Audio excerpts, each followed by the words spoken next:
Jambo la kwanza, tunamshukuru Mwenyezi Mungu mwingi wa rehema na utukufu ambaye ametujalia uzima tumeweza kukutana siku ya leo.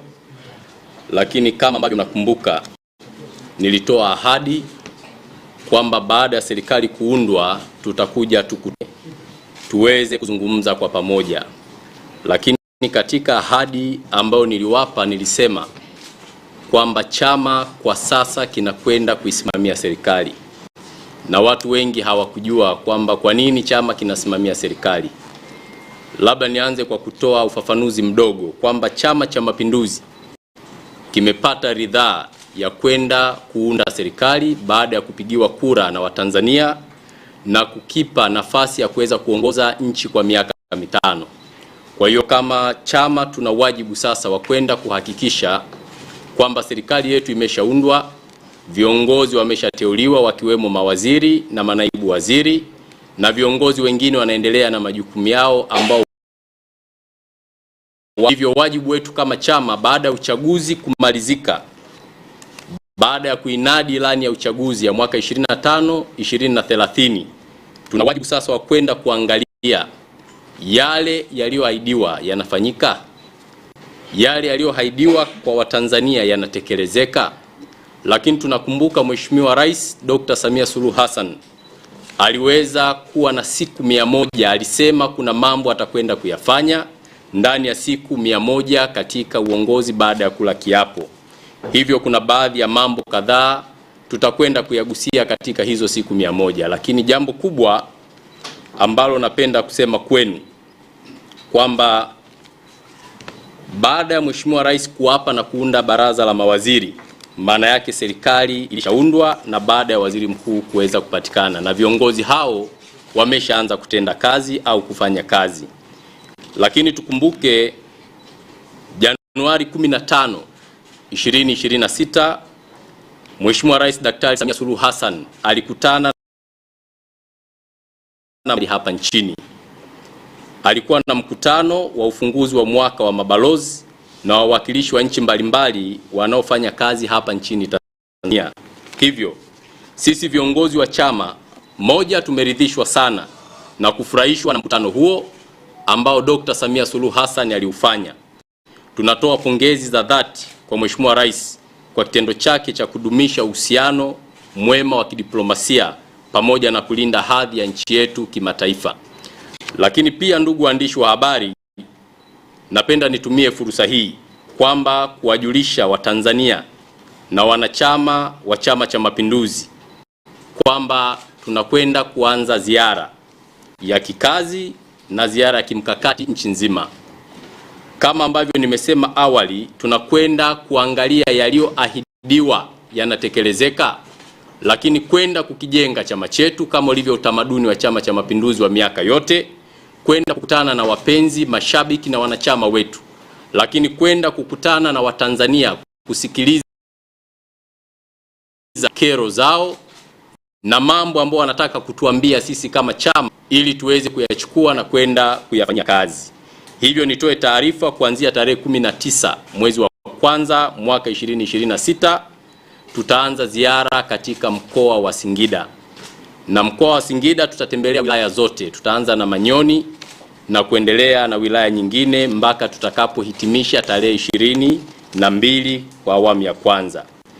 Lakini hii ikiwa ni sehemu ya dhamira thabiti ya Chama cha Mapinduzi kushuka chini, kukutana na wananchi ana kwa ana, kusikiliza na kuzitafutia ufumbuzi kero, lakini kuendelea kulinda misingi ya heshima na mwelekeo wa taifa letu pamoja na ujenzi wa chama chetu. Kama ambavyo mnafahamu, Chama cha Mapinduzi ndio chama kikubwa hapa nchini, lakini chama kikubwa Afrika na chama kikubwa katika vyama vitatu duniani vikubwa vya siasa.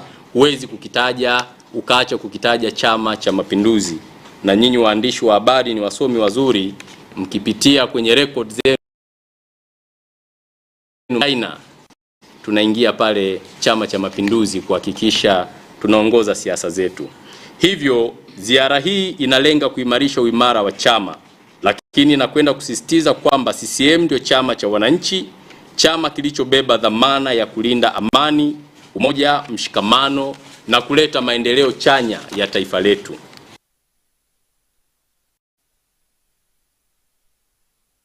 ahadi ya mwenyekiti na Rais wa Jamhuri ya Muungano wa Tanzania Mheshimiwa Dr. Samia Suluhu Hassan alizotoa kipindi ambazo nimeeleza hapa. Tunaendelea kuchakata ahadi zote zile za siku 100 ambazo Mheshimiwa Rais aliahidi katika mikutano ya kampeni, kwenda kuona zimetekelezwa au zinatekelezwa au zina mkakati gani wa kuweza kutekelezwa, kwa sababu zipo ahadi ambazo zimetekelezwa kwa 100%, lakini zipo ahadi ambazo zipo katika mchakato zinaendelea, na nyingine nafikiri zitakamilika kabla ya hizo siku 100 kuweza kupita. Katika watu wameamua kutoa kauli zenye kupotosha, kukatisha tamaa wananchi au kujaribu kuchafua juhudi kubwa zinazofanywa na serikali ya awamu ya 6, serikali ya Chama cha Mapinduzi. Chama cha Mapinduzi kinasimama imara na kusema wazi kwamba hatutaruhusu historia, ukweli na mafanikio ya taifa letu yachafuliwe kirahisi na kupotoshwa kwa maslahi ya watu binafsi au maslahi ya kisiasa. Sisi sote hapa ni mashahidi kwamba chama huru, tuliangalia tulikuwa na vyuo vingapi, leo tuna vyuo vingapi, tulikuwa na shule ngapi na leo ukilinganisha tuna shule ngapi, kilomita za barabara ukiangalia zilikuwa ngapi na leo zipo ngapi. Kwa hiyo unaweza ukaona mageuzi na mapinduzi makubwa ya Chama cha Mapinduzi. Lakini ukiangalia katika nishati, mfano, na tumeanza kupeleka umeme ngazi ya vitongoji na kufika mwaka 2030 kwamba vitongoji vyote Tanzania vitakuwa na umeme. Sasa ukienda kwenye sekta ya mashine, CT scan, digital x-ray mashine zilikuwa hazipo, lakini leo vifaa hivyo tunavyo. Hospitali zetu zinatibu hapa, tunao madokta ambao ni mabingwa na wabobezi katika fani mbalimbali. Sasa anapotokea mtu au watu au kundi la watu likajaribu kufifisha jitihada hizi, sisi kama chama tutawakumbusha Watanzania kwamba taifa lilitoka wapi, liko wapi na linakwenda wapi, na wao kwa kuwa wanajua, ninaamini kwamba watakuwa ni mashahidi wazuri wa kujua kwamba nchi ilipotoka Mapinduzi kimeweza kufanya kazi kubwa. Lakini niseme Singida ni jukwaa la kuwasikiliza wananchi wote. Tutasikiliza kila mwananchi mwenye changamoto, mwenye kero, mwananchi yoyote kama yupo anaonewa kwa namna yoyote. Wajibu wetu kama chama ni kwenda kusikiliza umma unatuambia nini, kwa sababu katika ahadi zetu sisi za wanachama pia tunasema tunaamini kwamba watu wote ni sawa, hakuna aliye mkubwa aliye mdogo, wote tunalingana na wote ni sawa, hivyo lazima tuweze kutendeana utu. Hivyo nitumie fursa hii kualika pia wananchi wa mkoa wa Singida ambao wana changamoto mbalimbali waweze kujitokeza, waweze kufika, na sisi tutaweza kuwasikiliza na kuweza kutatua changamoto zao ambazo watakuwa nazo. Lakini jambo lingine ambalo ninapenda kulizungumza hapa, chama chetu cha Mapinduzi kinaamini kuwa siasa za kitaifa hazipaswi kuendeshwa kwa lawama au maneno ya kukatisha tamaa. Vyote inabidi ziongozwe kwa hoja, ukweli na dhamira ya kulijenga taifa letu.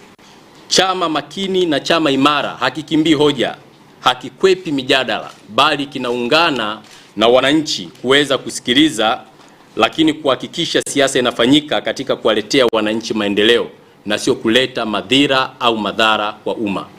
Kwa nini nasema kauli hii?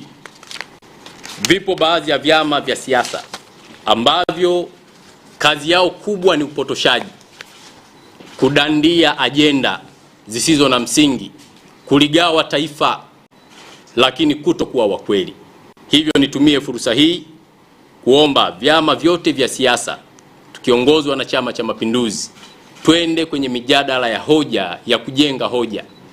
Sasa ni pamoja na kusikilizana, ila chama chochote kinachokimbia mijadala maana yake hicho chama kimekufa. Na vyama hivyo vipo na vingine mnasikia havitaki meza moja. Sasa hawa ajenda yao sio njema kwa taifa, waweze kujinasibisha na vyama ambavyo vimebeba ajenda za maendeleo, ajenda za amani, ajenda za umoja na mshikamano ambao utaleta ustawi katika maendeleo yetu. Lakini jambo lingine katika ziara hii ambayo ninakwenda kuifanya kama mwenezi wa Chama cha Mapinduzi, tunakwenda kuwahamasisha wanachama na wananchi kusimama imara: moja, kulinda chama chao; pili, kulinda serikali na taifa lao; lakini tatu, kwenda kuchochea amani, umoja, upendo na mshikamano ndani ya taifa letu, lakini tukisukumwa na dhamira ya dhati ya kuleta maendeleo ndani ya nchi yetu.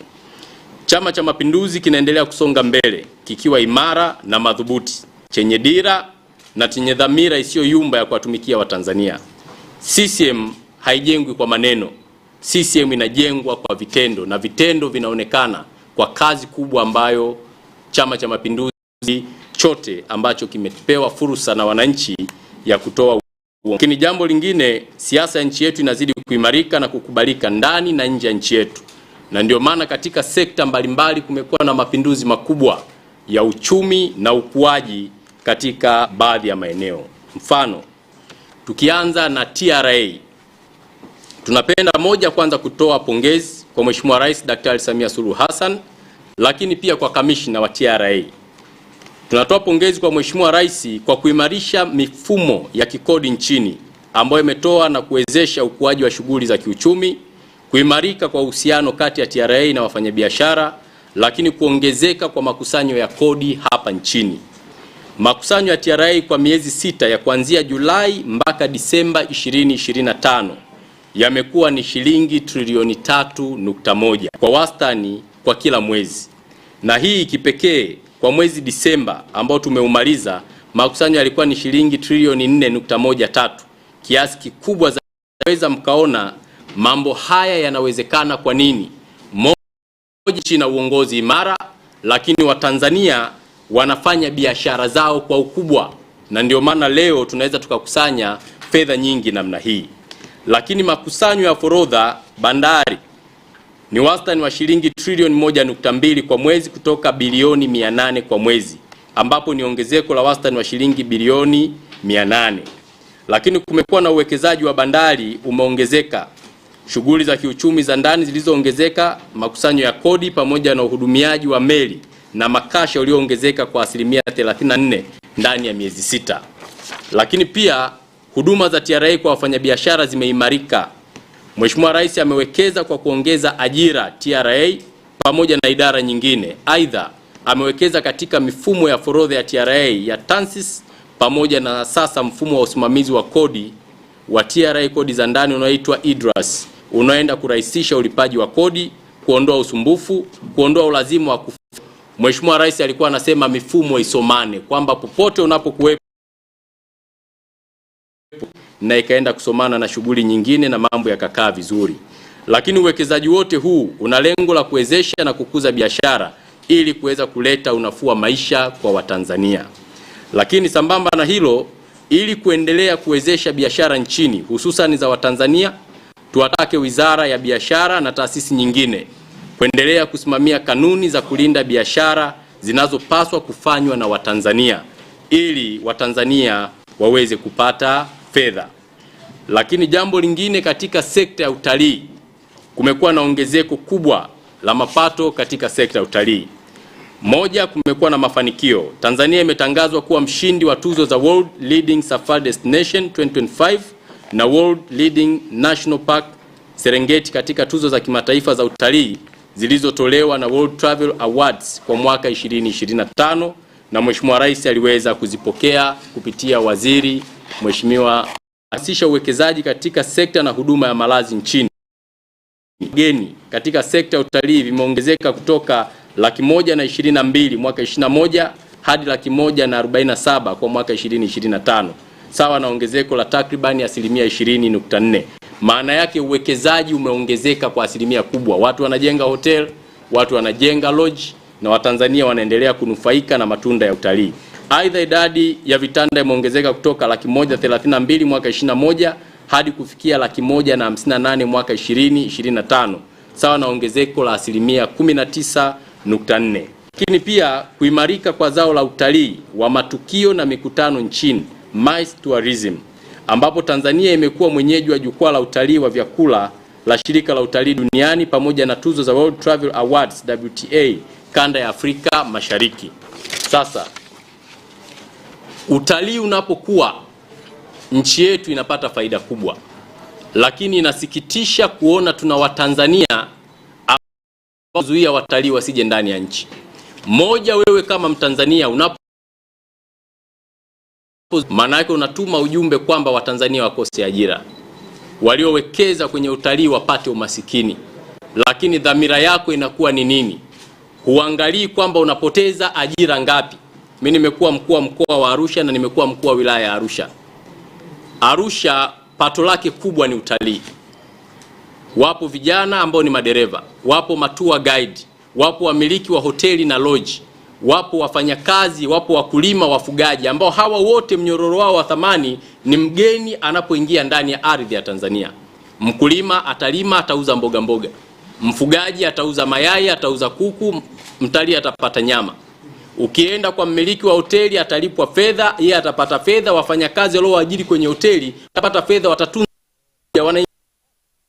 Lakini leo anasimama Mtanzania mmoja, na kuna baadhi ya vyama vya siasa je, dhamira yao ni nini? Ni kumwangamiza huyu Mtanzania fulani. Kwa hivyo niseme tu kwamba fursa ambazo zinatengenezwa na serikali chini ya uongozi wa Daktari Samia Suluhu Hassan ni fursa ambazo zinakwenda kuwanufaisha Watanzania. Hivyo tuombe Watanzania wafungue macho, wafungue masikio, waone dhamira njema ya serikali ya Chama cha Mapinduzi katika kuwaletea maendeleo. Wapo wanaharakati ambao wanalipwa fedha, wanaamua kuchafua nchi, na wanaoumia ni Watanzania sisi, sio watu wengine. Hivyo tuungane kulinda taifa letu na tuwapuuze wale wote ambao wanatumwa au wanajituma kuweza kuangamiza nchi yetu. Hapa ni nyumbani kwetu na hatuna nyumba nyingine. Hivyo tusikubali hata siku moja kushirikiana na watu ambao dhamira zao ni kwenda kuharibu taswira, heshima na thamani ya utu ambao tuko nao leo.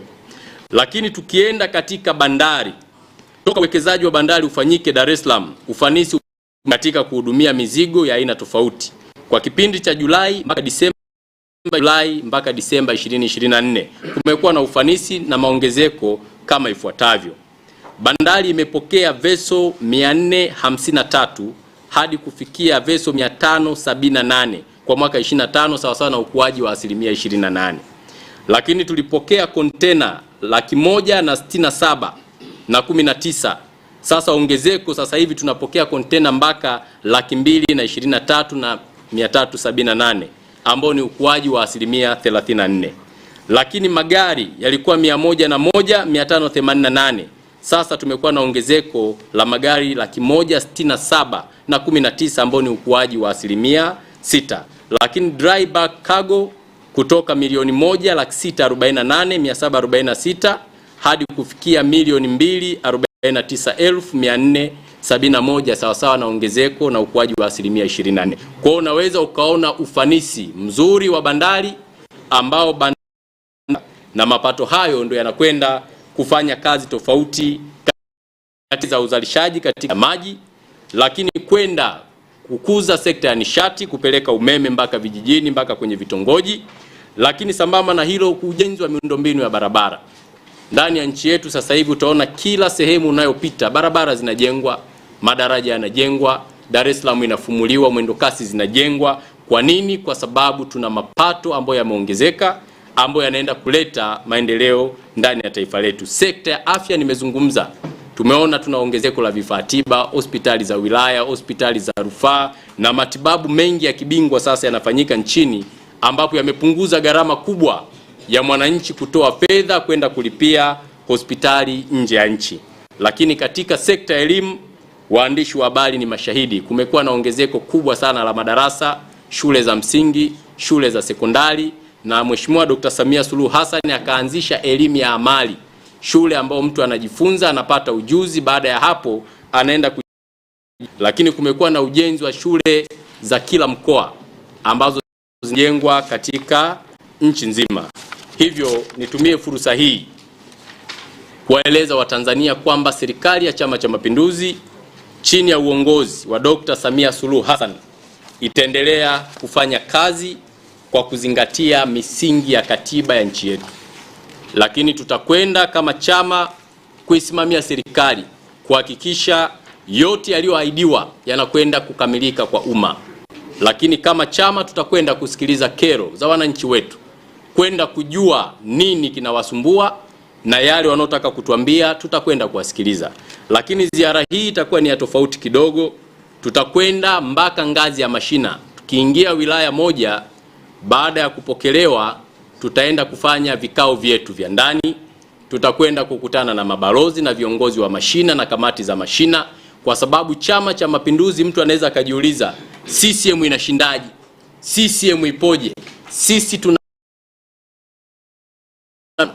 Sisi tuna balozi, vyama vingine hawana balozi.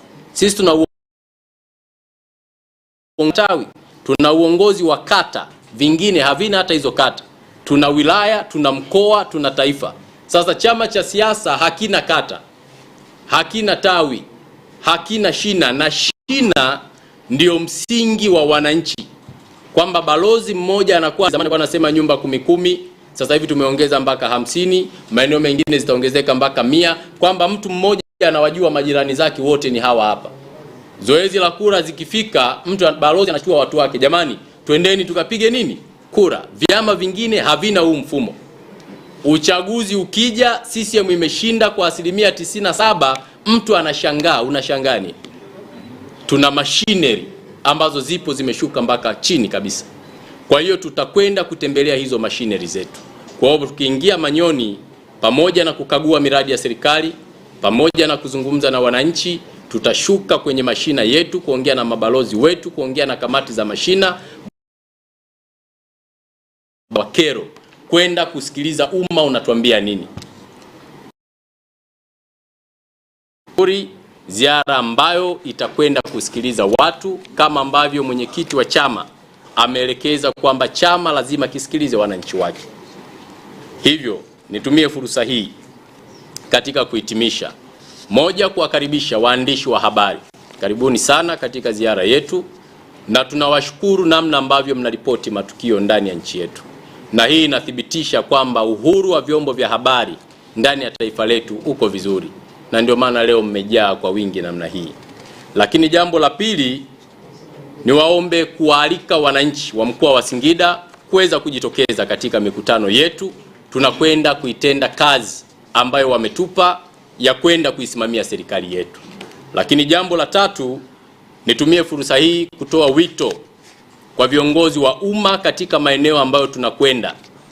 Wale ambao wanaona kwamba kuna kero zitawagusa, wawepo eneo la mkutano.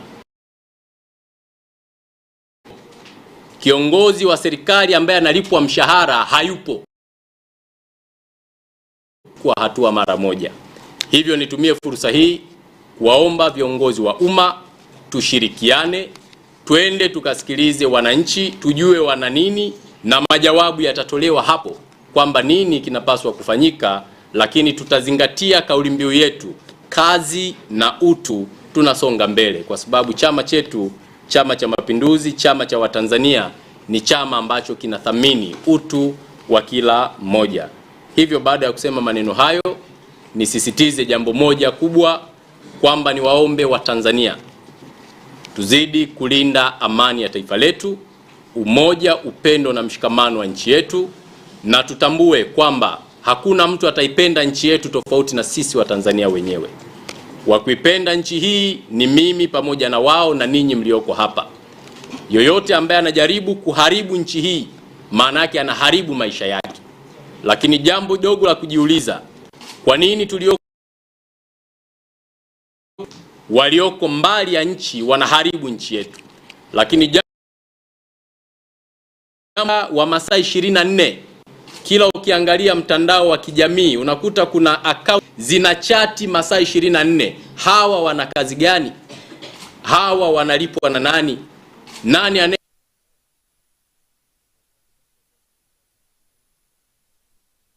watu wengine kwa ajenda zao? Mfano, waandishi wa habari mko hapa, tunajua mnalipwa na vyombo vyenu vya habari, au mliojiajiri mnalipwa kwa mapato ambayo mnayapata katika kutafuta habari, kwamba mpo kazini. Wale wa kwenye mitandao kazini kwao ni wapi? na mwajiri wao ni nani. Kila baada ya dakika 2 mtu ameposti, dakika 3 mtu ameposti, alafu kinachopostiwa ni upotoshaji, sio wa kujenga, ni wa kubomoa. Wanawaambia watu tutakuwepo, twendeni tukaharibu. Nitoe rai kwa Watanzania kwamba tulinde nchi yetu, maisha yetu yana thamani kubwa. Tusikubali kuchezea uhai wetu, tusikubali yetu kulinda taifa hili. Afrika na Tanzania,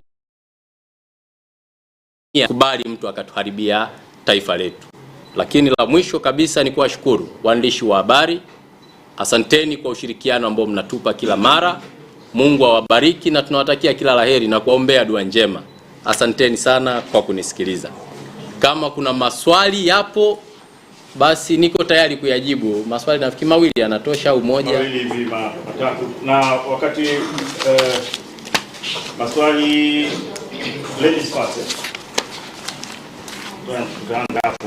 Lakini wakati huo tutazungumza swali matatu. Alafu tutakwenda kule. Alafu tutakwenda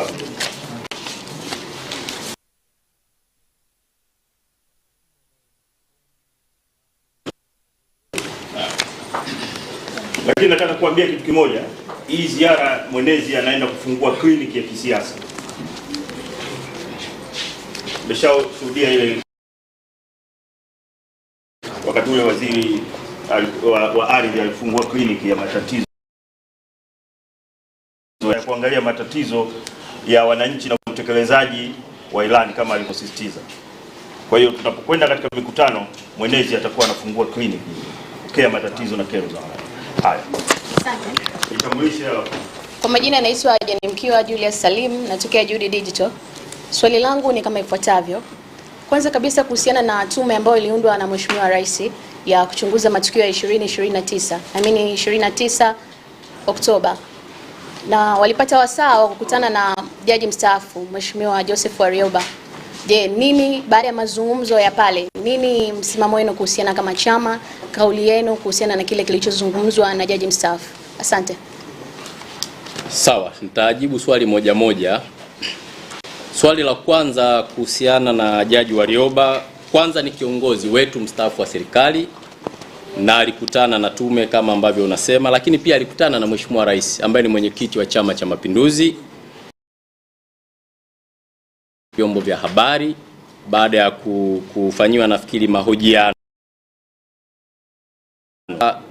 Umesema kama chama ni nini msimamo wetu? Sisi msimamo wetu ni kuleta maendeleo kwa wananchi, kwa sababu huo ndio wajibu wetu kama chama. Wajibu wetu mkubwa ni kuhakikisha chama kinaenda kuleta maendeleo kwa umma kupitia serikali yake. Na chama chetu cha Mapinduzi ambacho ni chama cha Watanzania wote huwa hakijadili watu. Sisi tunajadili hoja na mambo ya msingi. Kwa hiyo kwa mzee wetu mzee Warioba, tunachoweza kusema au ninachoweza kusema kama msemaji wa chama, moja, tunamheshimu, lakini pili, astaafu vizuri.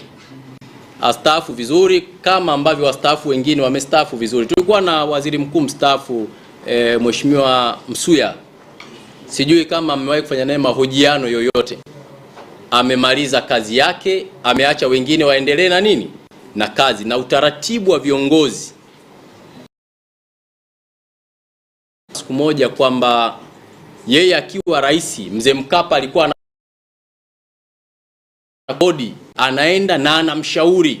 Sasa unaweza ukastaajabu kwamba Mheshimiwa Warioba amekutana na rais, siku 4 hazijapita yupo tena mtandaoni. Sasa inasikitisha kidogo, lakini tunachomuomba kwamba astaafu vizuri, aendelee kupumzika, lakini asiwe na chuki kwa viongozi waliopo, kwa sababu ana uwezo wa kushauri na kufika katika mamlaka husika na kuweza kuishauri kwa hekima kuliko kulalamika kwenye mitandao, kwa sababu kiongozi unapolalamika kila siku mtandaoni, sasa unakuwa na maswali mengi. Kuna hoja moja alizungumza mfano kwamba polisi walimsimamisha wakamwambia nini. Sisi tunajua mstaafu yoyote, hata mzee JK mfano akipita na gari ana escort, hakuna polisi anaweza kusimamisha huo msafara.